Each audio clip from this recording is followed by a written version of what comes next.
Thanks for the privilege of your time. This is the SALVANT report. Welcome. My name is Le Grand Parisien Salvant. The world is on fire. You know that. The world is out of balance. And the world is corrupt. And to help you understand the world we live in, the SALVANT report has garnered information from several sources. Using their most recent report to shed light on multiple events happening around the world, such as the New York Times, Foreign Affairs, the Washington Post, the Miami Herald, Le Monde Diplomatique, to name a few. The U.S. has lost its moral authority. The European democracies have lost their moral authority. And even the church has lost its moral authority. We see what now at Davos,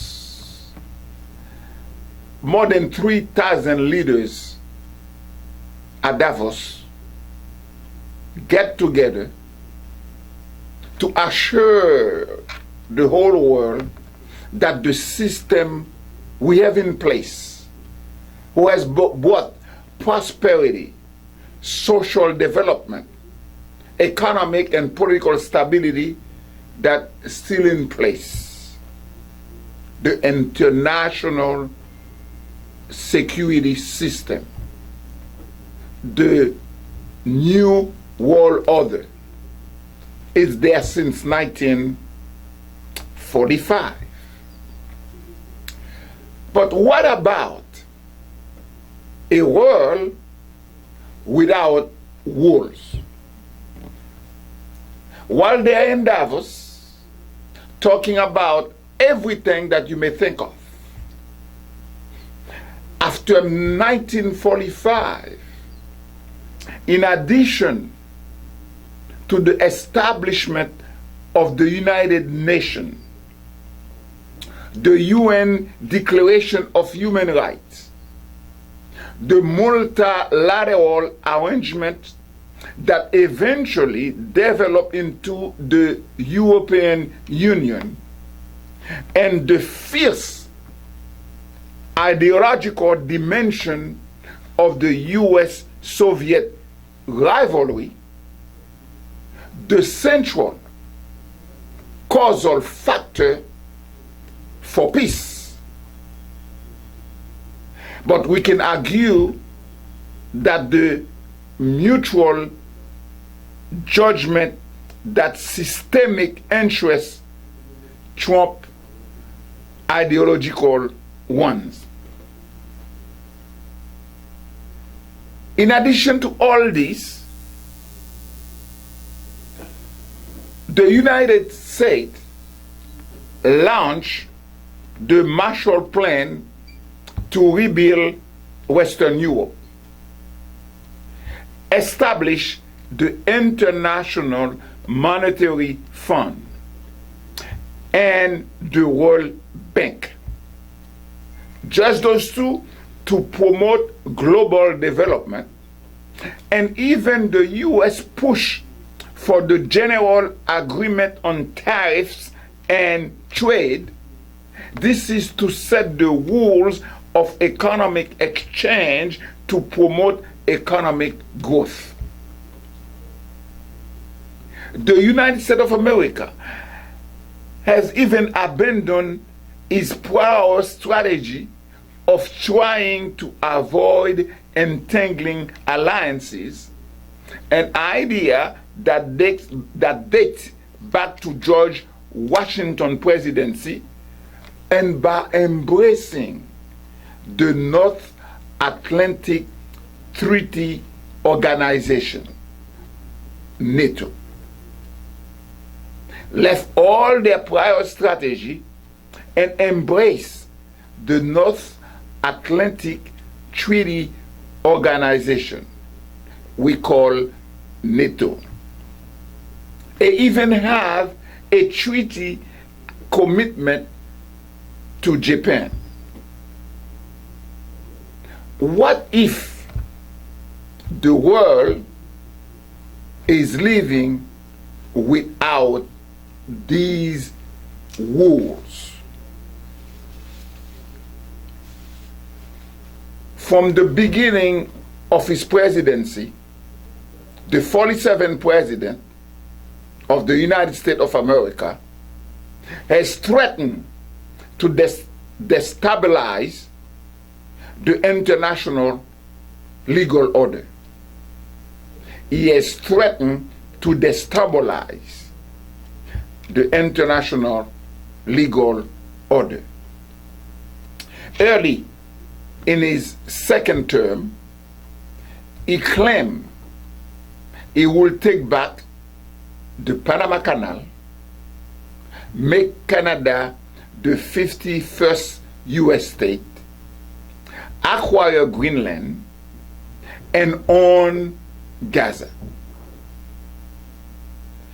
Foreign policy experts shook their heads, reluctant to take the president seriously.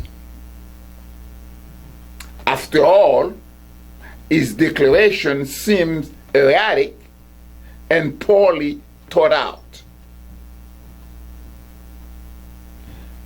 However, his threat reflected a troubling lack of commitment to the legal structure the USA and its ally created 80 years ago. And you can remember in our previous program, we talked about the end of that early years, the longest peace in the history of the world. The norm against the use of force embodied in the UN Charter was already under strain. But the American president open disregard of this prohibition threatened to trigger his collapse. What if we are living in a world without rules? And this we just talked about, that was before the US invaded Venezuela and kidnapped its president, Nicolas Maduro, on January 3rd.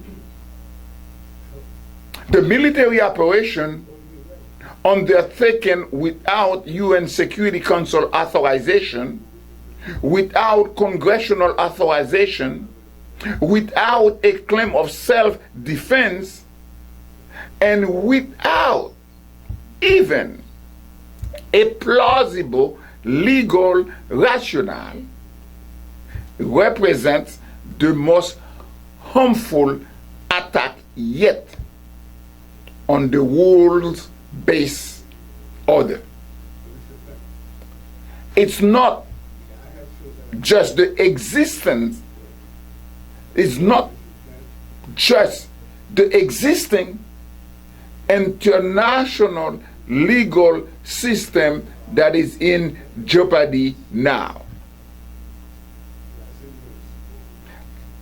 At risk, just want you to hear me, at risk is the survival of any rules at all, and with them any constraints on the exercise of state power. At risk is the survival of any rules at all, and with them any constraints on the exercise of state power. What if we are living in a world without rules? Before countries renounce the right to war, first in 1928 Kellogg-Briand Pact, and then again in the UN Charter in 1945, waging war was perfectly legal and legitimate. It was the main way in which countries resolve their dispute with one another. But even during this time, war was constrained by law.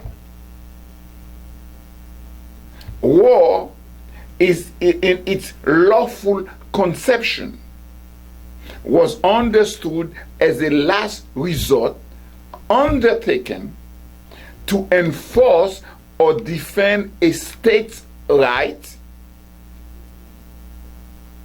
Killing, seizure of property, and destruction were permitted only and only if the entire endeavor was justified by laws. Was justified by laws. That means even war was constrained by law. Unfortunately, at the beginning of the 20th centuries, and for centuries before that, a country could not simply say it wanted another's land. According to customary international law, as interpreted and popularized by the so-called father of international law, Mr. Hugo Grotius, in the early 17th century, a state had to offer a legal justification before it could go to war. Legal justification. Violence was acceptable, but only if it was necessary to vindicate a legal right. Sovereigns had to argue that another country had failed to pay a debt, unacceptably interfered with trade relations, violated a treaty obligation, or committed some other wrong that was considered an acceptable cause for war. However, this practice received formal legal sanction by the state that signed the Peace of Westphalia in 1648, when they recognized that those who will go to war must make. That's what the Peace of Westphalia in 1648. Those who will go to war must make a lawful cognizance of the cause. And sovereigns, the state, the country, took this obligation seriously. always issuing war manifestos to explain their reason for entering a conflict as fighting begun. They did this with the understanding that without such a claim, violence is not war. It is crime, murder, assault, kidnapping, and theft. Without an explanation, a lawful cognizance of the cause, people knew and understood that without such claim, violence is not war. It is a crime. It is murder. It is assault. It's a kidnapping, and it is theft. What if we live in a world without rules, without norms, without principles, without constraints? For the past 8 decades, legitimate grounds for war have been much more narrowly defined. We started sleeping. It's a slippery slope. The current international system as we know it now, or maybe as we knew it, because at Davos you heard the speech of a Canadian Prime Minister, who was extraordinary. The current international system as we know it rests on the premise that the use of force by one state against another is prohibited, even criminal, unless undertaken in self-defense or with collective authorization by the UN Security Council. And now with technology, we are witnessing acts of genocide being perpetrated against the Palestinian people. This is not a civilized world. This is a world out of control, out of balance. It's a barbaric world that we live in, a world without rules, without norms, without principles.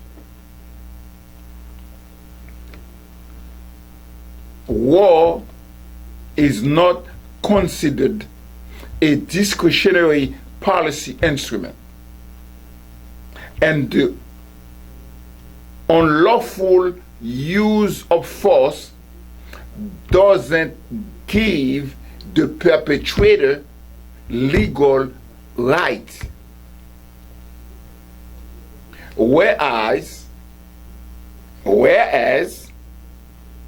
conquering territory used to be enough to gain title to it.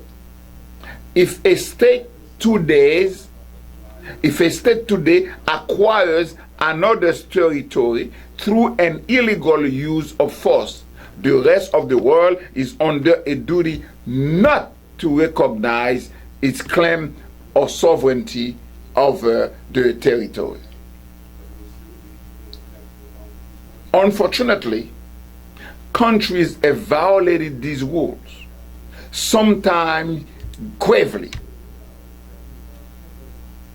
But even rule-breaking states have offered legal rationales, recognizing that other states and their own citizens believe that killing people and taking their land and property requires justification, not merely power.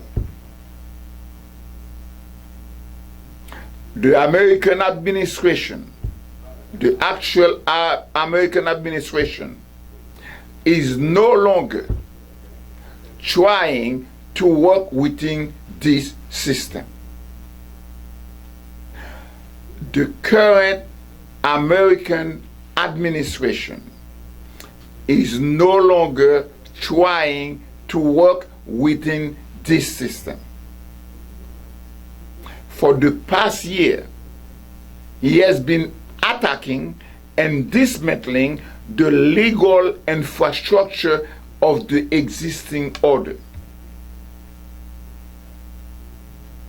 The current American administration, for the past year, he has been attacking and dismantling the legal infrastructure of the existing order. It is sanctioning judges and lawyers who work at the International Criminal Court so that crimes cannot be prosecuted. He is throwing up trade barriers, breaching World Trade Organization agreements, and retreating from the norm of free trade that once on the road global stability. The current American administration is failing to pay its dues to the United Nations and withdrawing from or violating countless treaties. The current American administration is withdrawing from 66 international organizations, as we could find that you could see in the White House website. And 31 of them, that's been more than half or close to, has to do with United Nations. And the current American administration is openly threatening sovereign states and territories. Venezuela on January 3rd, we got Colombia, Cuba, Greenland, and maybe Mexico tomorrow. And this not with lawful United Nations Security Council authorized measures, but with unlawful unilateral force and coercion.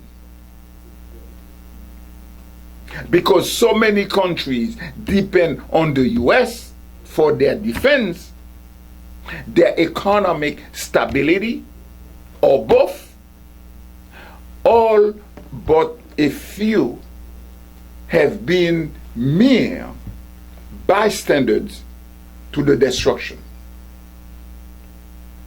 What if we live in a world without rules, a world out of balance, a world without norms, a world without any constraints of law, a world without principles? No more rule. There is no more rules. It would be bad enough to return to the pre-war international system in which states engage in looting and conquest openly and unapologetically. It was a time when leaders launched wars based on the violation of a vast array of legal rights, based on the violation of a vast array of legal rights, and the people suffered the consequences of the widespread violence that followed. But what may be in store could even be worse. But what may be in store for us, living in a world without rules, living in a world without norms, living in a world without principles. It may be what in store may be, it could be even worse. In the short terms, the world faces deep instability. Leaders may sometimes invoke the post-war rules, but may also increasingly ignore them depending on what is convenient. This is a recipe for unrelenting conflict. A state would be in doubt about the rule, about what rules are, and therefore unsure to follow how to avoid provoking violence.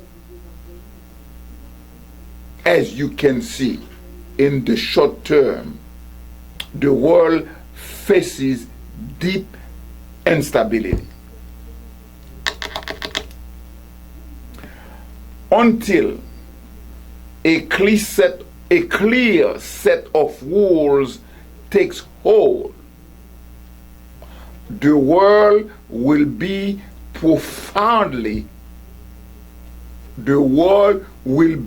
a profoundly dangerous place. The world is out of balance, it's dangerous, it's chaotic.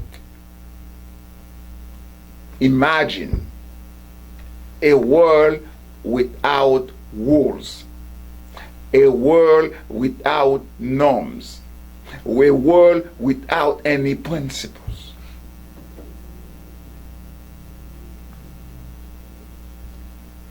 That was in the short term.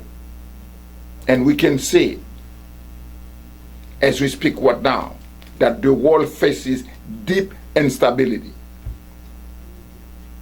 What about in the long term?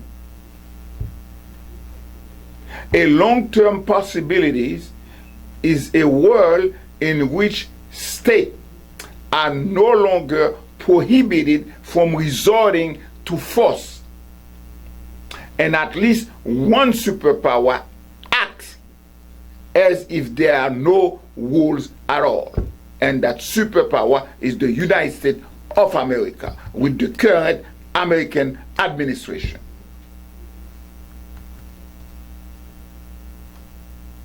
A long-term possibility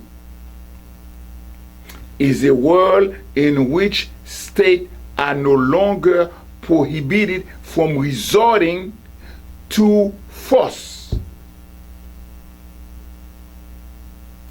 A world without rules, no more rules, no more norms, no more laws.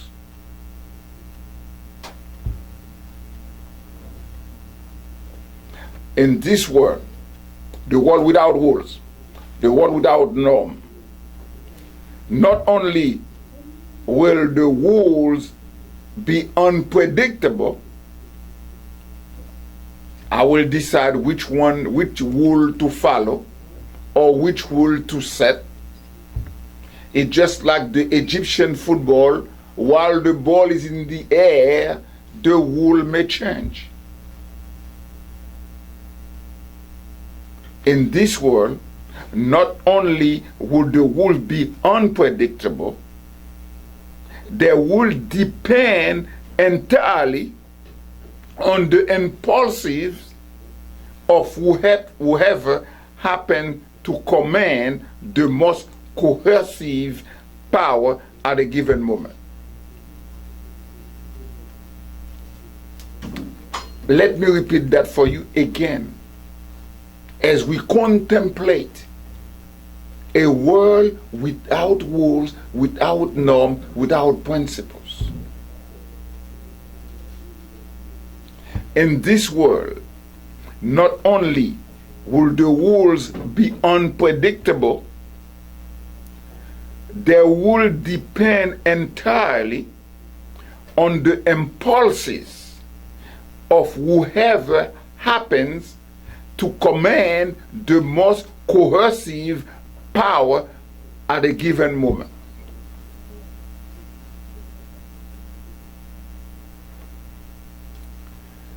Unfortunately,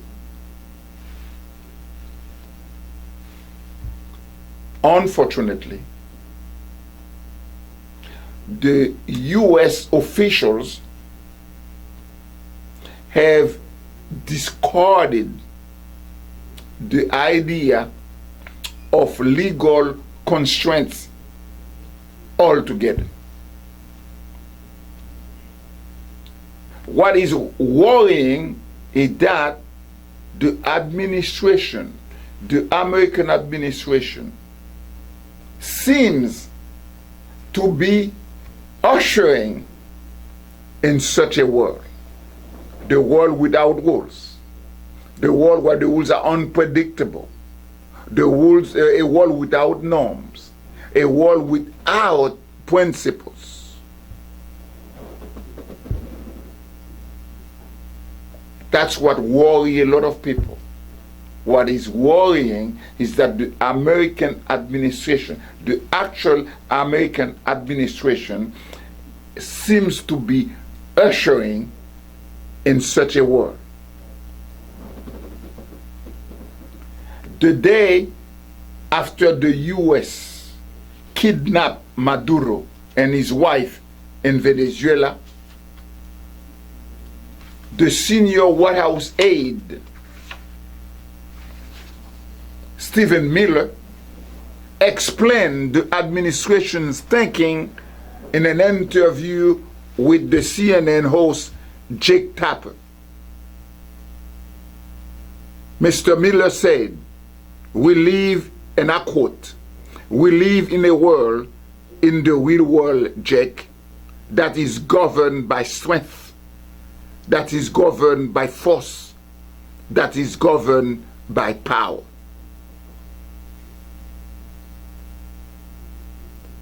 These are the iron laws of the world since the beginning of time. This is the thinking.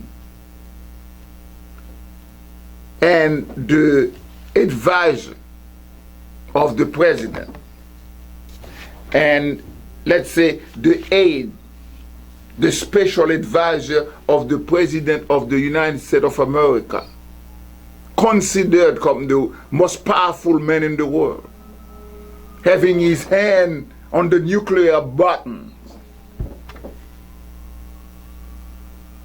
having his fingers on the nuclear buttons. And Mr. Miller said, "We live in a world, in the real world, Jake, that is governed by strength, that is governed by force, and that is governed by power." What is so troubling about the American administration's words and action It's not just that the administration is breaking the law, breaking the international law. And it is. The intervention in Venezuela, kidnapping the president and his wife, clearly violates the UN Charter's prohibition on the use of force. But more than that, US officials have discarded the idea of legal constraints altogether. And the only constraints the president said in an interview with the New York Times last week, it is on morality, whatever that means. There is no real argument to defend the government's behavior. There is no real argument to defend the American administration's behavior. No pretense. No attempt to persuade. When a policy is announced in an online post without explanation or justification, one has the unsettling sense that his makers see no need to bother cloaking it with a lie. A system of rules can survive some hypocrisy, but nihilism will bring it down.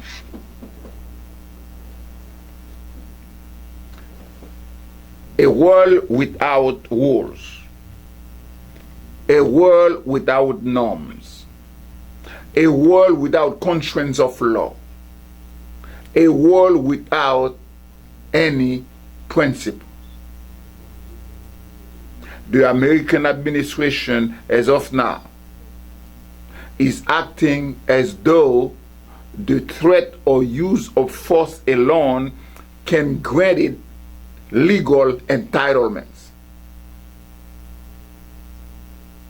Gunboat diplomacy, roundly renounced when war was outlawed, has returned.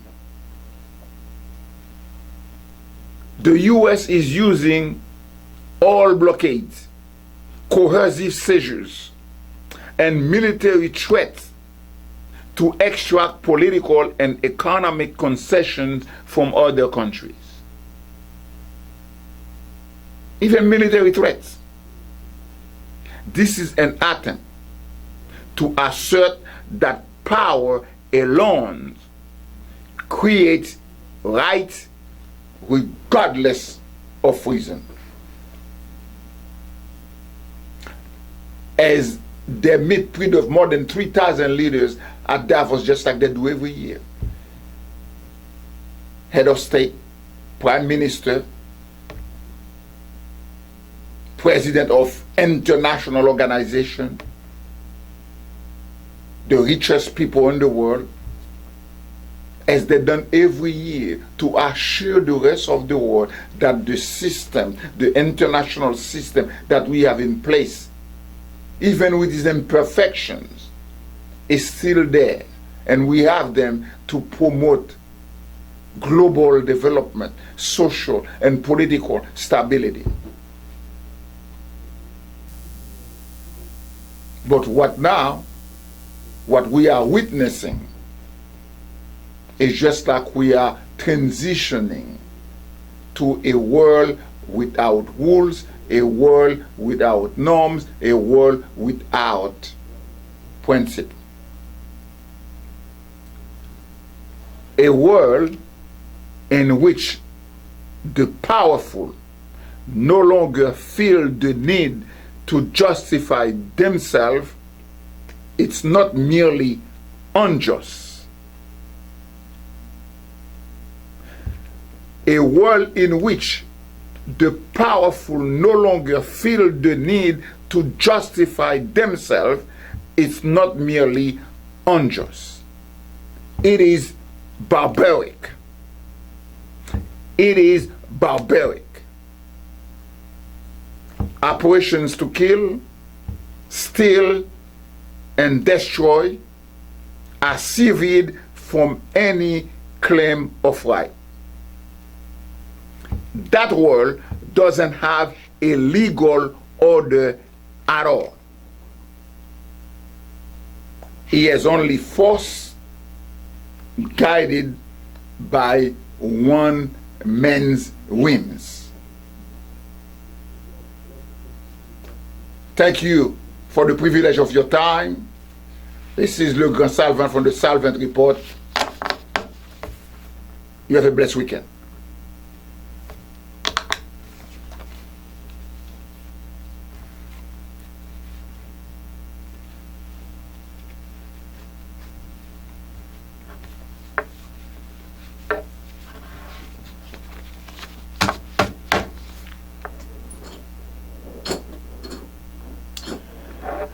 The Salvant Report wants to thank you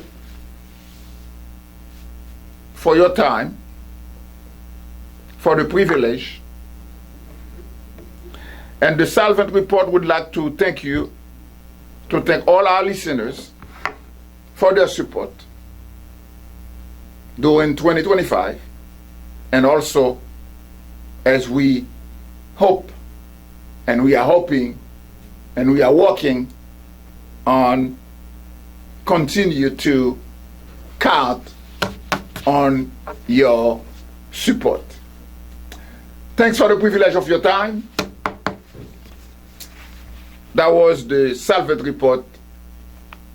You have a blessed weekend.